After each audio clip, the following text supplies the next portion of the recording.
Bonsoir. Bonsoir à toutes, bonsoir à toutes, bonsoir chère communauté, j'espère que vous allez bien, que vous vous sentez. Il n'y a pas beaucoup de connexion là où je suis, je vais me décaler un petit peu. Ça va me permettre de laisser le temps, de vous laisser le temps de vous connecter pour ce live. Ce 55e live sur les 171 prévus. Lorsque vous êtes connecté, mettez-moi un petit hashtag live, un petit hashtag replay. Et j'aimerais aborder un sujet ce soir. Donc pour ceux qui ne me connaissent pas, je suis Samantha Mas, sophrologue. Coucou Sandrine. J'accompagne les personnes à se sentir bien sur le chemin du bonheur, à réaliser leurs rêves et leurs objectifs en étant alignés, en correspondance avec nos valeurs et notre âme, en alignement avec notre mission de vie.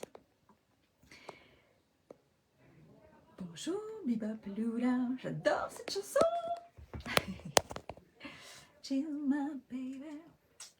Alors, pour ce live, j'avais envie d'aborder un sujet qui revient très souvent lors de mes accompagnements. Cette notion de pourquoi je ne me sens pas bien, alors que si je regarde autour de moi, tout a l'air à peu près parfait, en tout cas ce qui me semble. C'est-à-dire peut-être que ma vie, je suis en couple, peut-être que financièrement ça va, peut-être que j'ai un toit sur la tête, j'ai des enfants, voilà, tout a l'air bien et pour autant, je ne me sens pas pleinement épanouie. Ce qui est important de comprendre, c'est que quand il se passe quelque chose comme ça, il faut regarder au niveau de notre arbre de vie, au niveau de notre roue de la vie. Qu'est-ce que c'est? Quand on va bien, pour aller bien, on a besoin d'alimenter plusieurs sphères de vie. La sphère santé, la sphère amicale, la sphère professionnelle, la sphère famille, la sphère enfant, plein de jauges à alimenter. Et lorsque parfois on ne se sent pas très bien, il faut juste aller vérifier, prendre un petit temps et se dire ok, est-ce que toutes ces jauges-là sont alimentées? Est-ce que là, en ce moment dans ma vie, j'alimente toutes ces jauges-là? Est-ce que je m'alimente bien? Est-ce que je fais du sport? Est-ce que je vois assez mes amis? Est-ce que je passe assez de temps de qualité avec mes enfants? Est-ce que dans ma sphère professionnelle, je suis en alignement? Je suis bien? Ça correspond à mes valeurs? Ça correspond à mes aspirations? Ça correspond à mes rêves?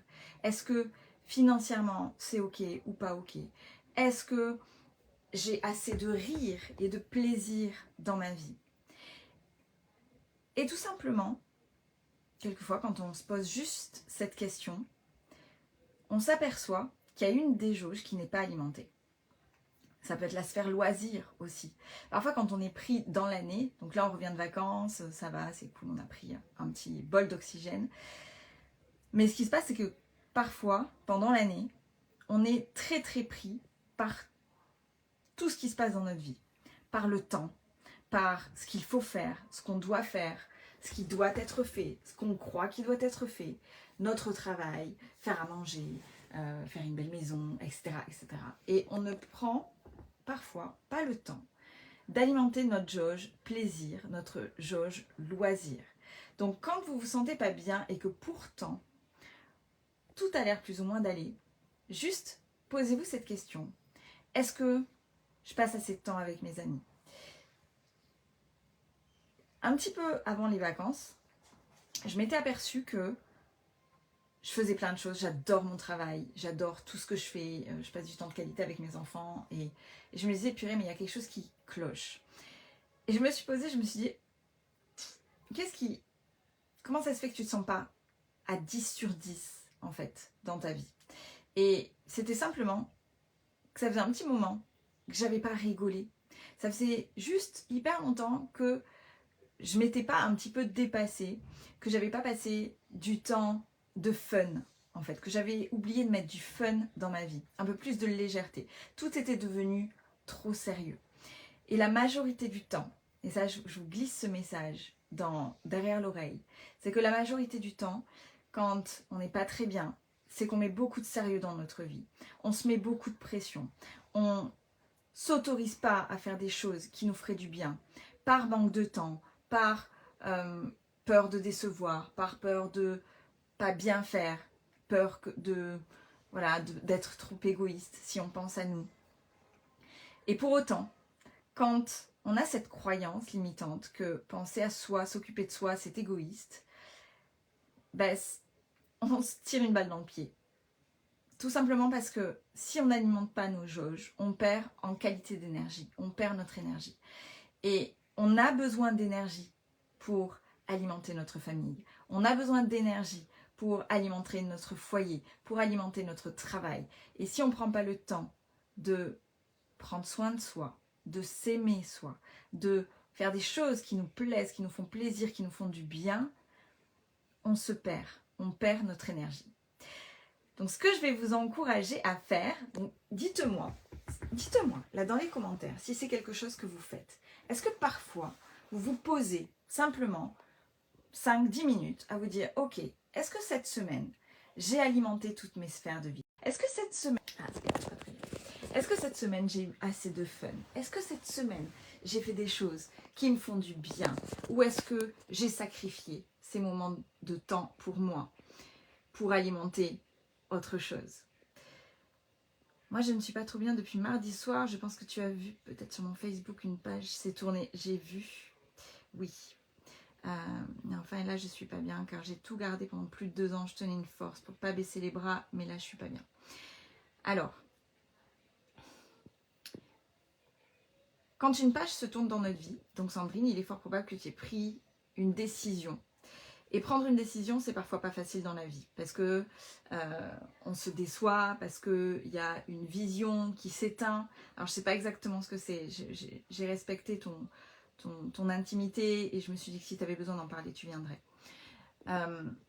Mais quand on tourne une page, quand on fait un choix, quand on tourne une page, il y a toute une phase de deuil à respecter. Il y a toute une phase d'acceptation à traverser. Et c'est normal de ne pas se sentir bien tout le temps. On est des êtres d'émotions et la majorité du temps, ce qu'on fait, c'est qu'on refuse de traverser nos émotions. On veut être bien tout le temps et du coup, on n'a pas envie d'être triste parce que ce sont des émotions désagréables. On prend nos émotions comme des ennemis. Et sauf que c'est très important de traverser ces moments. C'est très important de respecter ces moments de pas bien. Moi, tu sais, Sandrine, ça... Il y a quoi? Il y a 1 an de ça. J'ai eu... c'était très... Tout allait plutôt bien et pour autant, j'étais vraiment dans un flow. Et j'avais déception sur déception, voilà, et sur une micro-semaine, voilà, et j'avais déception d'une amie, puis d'une deuxième, et puis quelque chose que... Voilà, ça allait pas. Et du coup, j'étais en voiture, j'allais au travail, et je me suis surprise à dire un petit coup de volant à droite, et ça s'arrête, c'est fini. Et là, je me suis dit, oh, hop, attention, attention. C'est quoi ces pensées-là? Ok, c'est intéressant de voir que tu vas pas bien. C'est intéressant de voir ça. Donc, qu'est-ce que j'ai fait? J'ai annulé 48 heures de rendez-vous à mon cabinet. Et je me suis dit, ok, là, c'est très important que tu traverses ça. Et que tu te poses et que tu dis, qu'est-ce qui se passe concrètement en toi? De quoi tu as besoin réellement? Et si tu as besoin, Sandrine, de traverser, si c'est de la tristesse, si c'est... parce que quand on tourne une page, on passe par plusieurs phases. On passe par la colère, on passe par le déni, on passe par la colère, on passe par la peur, on passe par le marchandage. Est-ce que j'aurais pu faire des choses qui auraient changé les choses? Et on passe ensuite par la période de dépression, dans le sens dépressurisation, où ça tombe, on se sent vide, on a l'impression qu'il n'y a plus rien émotionnellement qui se passe. On se sent vide. Voilà. Et ça, c'est très important de le traverser. Ensuite, là, tu vas tomber dans la tristesse. Et c'est en traversant cette tristesse, en l'acceptant telle qu'elle est, sans la juger, sans vouloir la mettre à l'écart. Je vais dire, ok, c'est normal que je sois triste. C'est difficile ce que je viens de traverser. Ça fait 2 ans que je le garde pour moi. C'est compliqué. Ça a été dur pour telle raison. Et je vais me faire du bien. Je vais être bienveillante avec moi. C'est normal que je sois pas bien. Je m'accorde un peu de temps pour traverser ça. Et c'est ok. C'est quand traversant toutes ces phases émotionnelles qu'on peut aller dans l'acceptation. L'acceptation qui ensuite amène au pardon, pardon des événements et pardon à soi. d'avoir gardé toutes ces choses, par exemple, pendant 2 ans. Pardon d'avoir laissé faire les choses. Pardon de ne pas avoir pris de décision avant. Pardon de tout ce qu'on n'a pas fait, ce qu'on aurait dû faire, ce qu'on croit qu'on aurait dû faire. Toutes ces injonctions qu'on se pose à soi-même. Et c'est comme ça que l'on accepte. Donc Sandrine, si t'es pas bien en ce moment, c'est ok. C'est ok de pas aller bien. Et dans ces cas-là, juste pose-toi la question. Voilà, dis, ok, j'ai besoin d'un temps pour moi. Bah, je vais peut-être traverser ça avec bienveillance, avec amour pour moi. Je vais peut-être prendre un bain. Je vais peut-être me détendre un petit peu. Pourquoi pas utiliser un peu d'huile essentielle. Tu vas te faire du bien juste en te disant, c'est ok, je traverse ça. Bonjour Zineb. Et en traversant ça, tu t'autorises à être humaine, à rentrer dans ta vulnérabilité. Tu t'autorises à être bien. Ok Zineb, bah je t'invite à me laisser un petit message sur Messenger pour voir quel est le sujet que tu souhaites aborder, si je peux t'aider sur un sujet. Donc, Sandrine, c'est ok de pas aller bien. Si ça dure 2 jours, 1 semaine, 2 semaines, allez 1 mois, allez, ok. Par contre, il ne faut pas que ça s'éternise, il ne faut pas que ça reste longtemps. Donc, je t'invite à te poser la question, qu'est-ce que je peux alimenter? De quoi j'ai besoin dans ma vie? Qu'est-ce qui me ferait du bien, là, maintenant, tout de suite, pour aller bien? Est-ce que c'est sortir avec des amis? Est-ce que c'est juste rester tranquille chez moi, lire des bouquins? Est-ce que c'est me reposer un petit peu? Est-ce que c'est partir un week-end et tout oublier pendant 48 heures? Voilà, pose-toi vraiment cette question de quoi tu as besoin à l'instant T pour traverser ces émotions qui ne sont pas forcément très agréables à l'instant T et qui te permettront d'avancer. Parce que des événements difficiles, des choix, on en a tout le temps à faire. La seule erreur que l'on commet, en fait, c'est de croire que tout est permanent. La seule erreur qu'on commet, c'est de se dire, voilà, les choses sont telles qu'elles sont, et ça me va comme ça, et je veux qu'elles restent comme ça. Et du coup, ne pas accepter que tout est perpétuel changement. Salut Camille. Et c'est pour ça que regarder cet arbre de vie, cette roue de la vie, est-ce que j'alimente assez mes loisirs? Est-ce que j'alimente assez ma vie professionnelle? Est-ce que j'alimente assez ma santé? Est-ce que j'alimente assez ma famille? Est-ce que voilà, toutes ces sphères de vie qui sont importantes. C'est-à-dire, ok, est-ce que c'est assez alimenté?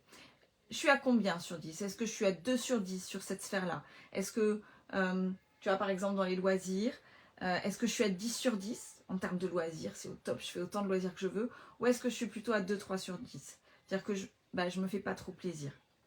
Et auquel cas, réorienter tout de suite. Ok, et qu'est-ce que je ferais comme loisir? Qu'est-ce qui pourrait me plaire? Qu'est-ce que je pourrais découvrir? Qu'est-ce qui pourrait me faire sourire? Et en faisant ça, tu t'autorises à aller dans le changement. Tout est impermanence. Moi, j'adore dire cette phrase, c'est que la seule chose qui est permanente, c'est le changement. Donc, que tu sois super bien en couple, ça ne durera pas. Il y aura des hauts et des bas, il y aura, voilà, que tu sois super bien dans ton job, bah, il se peut que finalement, il y ait un changement de patron et que finalement, ça se passe mal. Il se peut que tu sois entrepreneur, tu gagnes très très bien ta vie, et puis que d'un coup, tu perds ton meilleur client et puis ça se passe mal. Et puis, il se peut que tes enfants aillent très bien et puis quand tes enfants tombent amoureux, il y a une rupture et ils sont super malheureux. Et là, ça fout en l'air toute la stabilité. Rien n'est permanent, tout est changement en permanence. Donc, et plus on va accepter ça, plus vite on va accepter ça, que nous-mêmes on est changement. Et plus on va rentrer dans l'acceptation, plus on va rentrer dans la bienveillance. C'est juste prendre les choses de la vie sans les juger. Ni bien, ni mal. Non, c'est juste, je dois le traverser. C'est ok. Et si ça arrive à cet instant-là, c'est que c'est le meilleur moment pour moi, pour le traverser. Si j'ai eu à traverser cette expérience-là, c'est qu'il fallait que je la traverse. C'est pas la subir, c'est de dire qu'est-ce que j'en apprends. Et quand tu es dans cette croissance-là, tu te dire ok, qu'est-ce que j'en apprends? Tu t'autorises à avoir ces émotions-là. Et ensuite, qu'est-ce que j'en apprends? Où est-ce que je peux croître? Qu'est-ce que je peux améliorer dans le futur pour que ça ne se reproduise pas? Ou aller vers du mieux? Plus tu vas apprendre, plus tu vas être ok avec le changement, plus tu vas apprendre des événements et plus tu vas être dans la croissance et plus tu vas être dans le bien-être. Donc voilà, c'était juste le petit message pour ce live-là. Quand on n'est pas bien, c'est ok. Ça arrive. Ça arrive. Et vous voyez, je suis partie à Acrobranche avec les enfants aujourd'hui. Et donc j'ai toujours mon pied qui marche pas très bien, mais c'est pas grave. J'ai quand même participé. C'est-à-dire j'étais en bas, je regardais mes enfants qui s'amusaient, on a pris des fous rires. Il y en a un qui s'est fait super mal, mais un truc de fou. Et rien que de les voir rire et exploser de rire, et moi rire avec eux, je me suis dit, mon Dieu, mais ça faisait super longtemps que j'avais pas ri en fait. Mais vraiment, vraiment ri. Avec une complicité, une certaine... Et du coup je me suis dit, ah tiens, je vais me le noter. Parce que je l'avais oublié sur ma liste. Et c'est vrai que j'étais un petit peu plus down. Alors, ouais, je n'alimente pas ma sphère sport et alimentation en ce moment, puisque du coup j'ai le pied qui ne marche pas. Du coup je ne peux pas faire de sport. Du coup j'ai une jauge qui va mal. Donc j'ai intérêt à alimenter les autres pour pouvoir équilibrer un petit peu tout ça. Il faut vraiment voir toutes ces jauges-là comme un arbre de vie. Et que si tu as des jauges à 2 sur 10 et d'autres à 10 sur 10, bah, ton arbre il va pencher d'un côté, à un moment donné ça s'écroule. Donc, ce qui est bien, c'est de chercher de l'équilibre. Toujours l'équilibre. Coucou ma Jess. Plus vous allez chercher l'équilibre, plus vous allez prendre les événements tels qu'ils sont, sans les juger, juste tels qu'ils sont, plus vous allez rentrer dans l'acceptation de la vie, l'acceptation de soi, l'acceptation des événements. Et c'est beaucoup plus doux à traverser de cette manière-là. Donc voilà, c'était mon petit message du soir, mon petit message sur ce 55e live. N'hésitez pas à me poser des questions, n'hésitez pas à participer au live, ça me fait toujours plaisir si je peux vous accompagner, vous aider, c'est vraiment mon métier. Prenez un temps de recul pour respirer, vous dire ok, c'est quoi dont j'ai besoin là, maintenant, tout de suite, à l'instant. Et écoutez-vous. Écoutez-vous. Je n'ai pas osé jusqu'à maintenant écrire. Mais ose, Zineb, si je peux t'aider. Après, ça dépend si c'est pourquoi. Si c'est pour faire des rencontres, non. C'est un réseau professionnel, d'accord. Donc, voilà. Mais si c'est une problématique, pas de souci. On peut prendre rendez-vous sur Doctolib aussi. Et c'est pour ça que, vous voyez, c'est pour ça que j'ai créé le programme Fame 360 qui est dédié aux femmes. Parce que je voulais vraiment que toutes les sphères de vie soient alimentées. C'est pour ça qu'on a pris une coach santé, c'est pour ça qu'on a pris une coach business, c'est pour ça qu'on a pris une coach en image de soi, c'est pour ça qu'on a travaillé sur les émotions, c'est pour ça qu'on a aussi la spiritualité, c'est pour ça qu'il y a toutes les sphères de vie. Il y a Océane qui disait la dernière fois, Fame devrait être remboursé par la Sécu. Je suis tellement d'accord avec ça. On est tellement au-delà des antidépresseurs et de tous les systèmes qui nous plombent. On est tellement dans la croissance, la bienveillance, l'amour de soi. C'est le meilleur antidépresseur qui soit et c'est la meilleure force vive, c'est la meilleure source d'énergie qui soit. Que ce soit dans les masterminds de Fame, que ce soit dans les groupes de Fame, c'est absolument magique ce qui se passe. J'adore. C'est pour ça, c'est pour alimenter chacune de ces sphères de vie et ne rien laisser au hasard parce que tout est question d'équilibre tout le temps. Donc voilà, c'était mon petit message du soir. Donc Fame réouvre ses portes la semaine prochaine. D'ailleurs, Sandrine, Camille, je pense que ça pourrait vous faire beaucoup de bien. N'hésitez pas à me poser des questions si vous avez des questions sur ce programme parce qu'il est vraiment absolument incroyable. Et je suis sûre que ça vous ferait beaucoup de bien, surtout Sandrine, là en ce moment, si tu as un truc, il est fort probable que ça t'aide, mais à vitesse grand V. Voilà. Donc voilà, j'espère que ça vous sert, tous ces petits lives. Je vous embrasse fort, je vous souhaite une très très très belle soirée, une belle nuit. Et je vous dis à demain pour un autre live sur un autre sujet.